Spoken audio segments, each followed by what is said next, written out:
গত 12ই অক্টোবর 2025 সালে যে WBP এসআইয়ের পরীক্ষা ছিল, সেইখানে একটা রিজনিং এসেছিলো এইরকম যে রোহন প্রথমে স্টার্ট করে উত্তর দিকে 3 কিমি হাঁটে, তারপর বাঁদিকে ঘুরে 2 কিমি হাঁটে, আবার বাঁদিকে ঘুরে 3 কিমি হাঁটে, আবার বামে ঘুরে 3 কিমি হাঁটে। এবার শুরু স্থান থেকে সে কত দূরে আছে এটা আমরা করবো কীভাবে? সবার ফার্স্ট একটা মিডিল পয়েন্ট নিয়ে নিলাম। এইখান থেকে সে নর্থে গেল 3 কিমি, বাড়িয়ে দিলাম 3 কিমি। উত্তর দিকে 3 কিমি যাওয়ার পর বাম দিকে ঘুরেছে, বাম দিকে ঘুরেছে এবং বাম দিকে ঘোরবার পরে করেছে কি না 2 কিমি হেঁটেছে। তাহলে আমরা কী করলাম, বাম দিকে ঘুরিয়ে দিলাম এবং 2 কিমি হাঁটিয়ে দিলাম। তাহলে এই গেল 2 কিমি। আচ্ছা, 2 কিমি যাওয়ার পরে করলো কি না আবার বাম দিকে ঘুরেছে এবং 3 কিমি হেঁটেছে। তাহলে যখন আমরা দক্ষিণ পশ্চিম দিকে মুখ করে আছি এবং আমাদের যখন বাদিক বলছে, তখন আমরা চলে আসছি নিচের দিকে আবার 3 কিমি হাঁটলো। হাঁটবার পরে করেছে কি আবার বাঁদিকে করেছে, আবার 3 কিমি হেঁটেছে।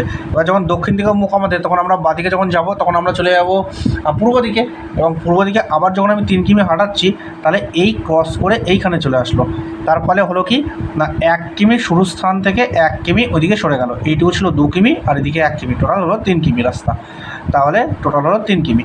তাহলে সে কী করেছে না 1 কিমি সরে আছে, তাই অপশান নাম্বার সি সঠিক উত্তর।